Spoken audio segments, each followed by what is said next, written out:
G'day cocktail lovers, how are you? Welcome back to the Angry Cocktail channel, Cocktails with Angry Aussie. I hope you've been well. I hope you're looking forward to another cocktail. And in fact, this is a good, I have lots of time on my hand while isolating cocktail, because it's not just pouring stuff in a drink, it's getting a little bit tricky, it's involving some chemistry, and it's involving some time. So I feel like this is almost the cocktail maker's equivalent of making sourdough at home. Rather than just making a simple thing like bread, you're going to be a bit more involved. And so rather than a simple cocktail, what we're going to make is a milk clarified cocktail. This is often also known as milk punch. The concept of milk punch is really old, goes back to at least the 1600s. The earliest documented recipe for a milk punch is from the very early 1700s. So we know from the fact that recipe was written down at that point, people had been doing it for a while, probably at least since the 1600s. So this is a very long-standing way of preparing a drink. And essentially, it's using the properties of milk to clarify a drink. It takes the color out of the drink and takes the sharp edges out of the drink. To me, it's odd, it's counterintuitive, it's bordering on strange witchcraft and magic to me, because it's very counterintuitive. So you make your alcoholic drink, it needs to have some acidic content, like citrus juice, and you curdle it by putting it into milk. You curdle the milk by putting the drink into milk, and then you filter it. And in fact, the milk curds become an important part of the filtering process. So there's some little tricks and tips to go with it. But it's not that difficult. There's a lot of different ways you can do it, some more complicated than others. I'm going for a comparatively simple way of doing it. Having said that, it takes a couple of hours to actually get the result in the end at an absolute minimum. It can take, if you're going to be very fussy with it, it can take days to get the final result. And that's if you do a big batch, like a big punch.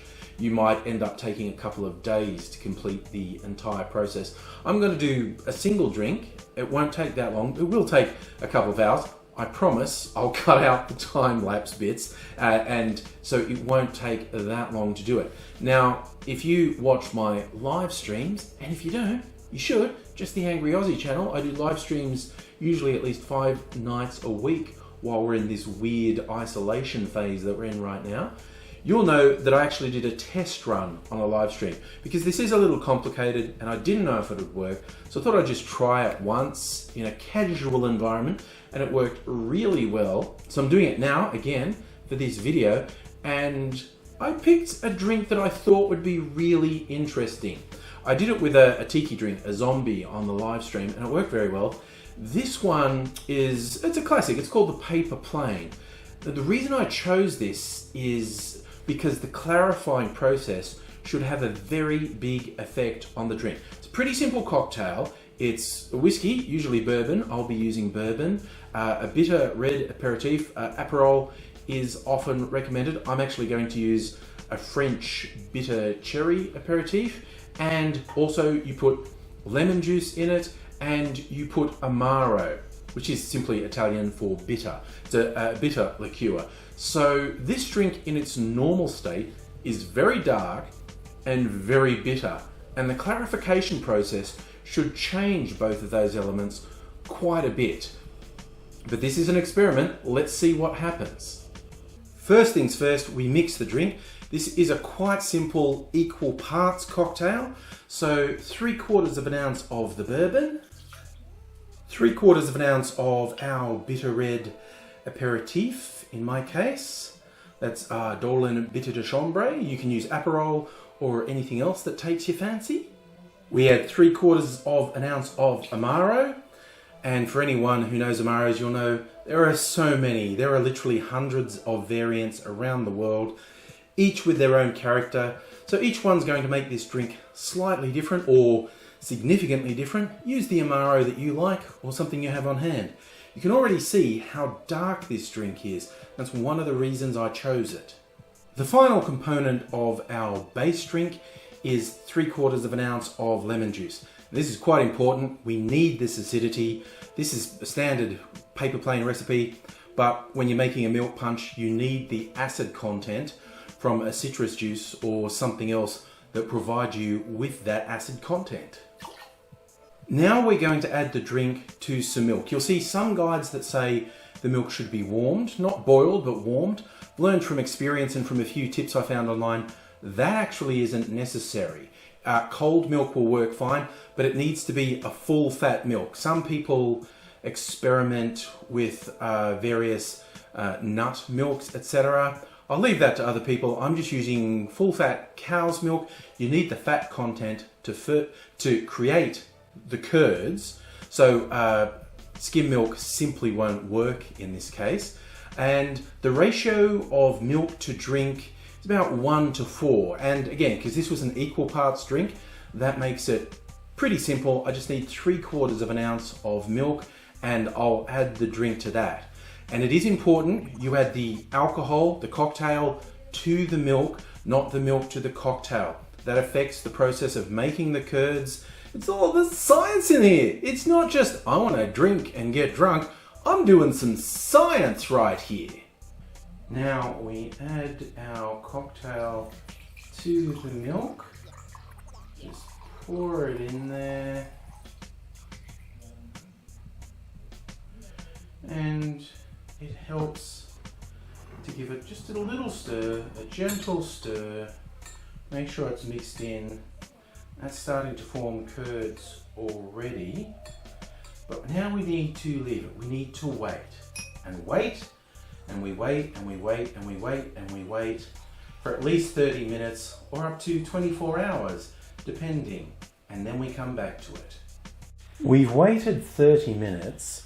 Now it is time to filter our drink and get the curds out. Now, a little tip, the curds are actually very important to the filtering process. So the curds actually filter the drink. So what we are going to do, the first amount of the drink that goes through, and it goes through relatively fast, not very fast, but relatively fast compared to what's going to come next, that will be a little bit cloudy. So a little tip, let a little bit run through, and by now the curds will have settled in the filter paper. That's just coffee filter. And so we do a quick switcheroo, tip that first amount back in very gently so as to not disturb the curds. And then we put that back in here. And as I said, I waited half an hour for that to settle. And that's nothing. This bit can easily take an hour or more for that drink to very slowly drip through. And in fact, you may find it worthwhile to run the drink through twice to get really good clarification for it.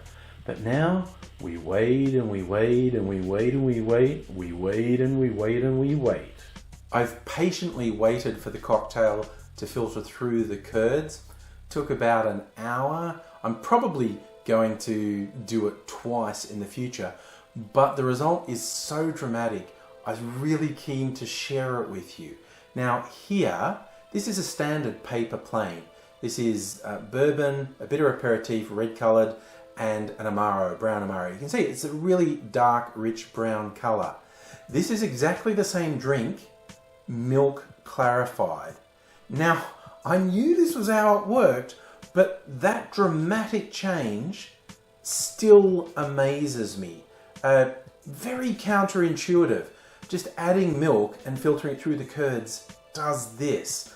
It's amazing. Now I'm going to do a taste test because this is quite a bitter drink. Not in a bad way, but you have to like bitter drinks. Because I think this one might overpower this one, I'm going to try the clarified one first.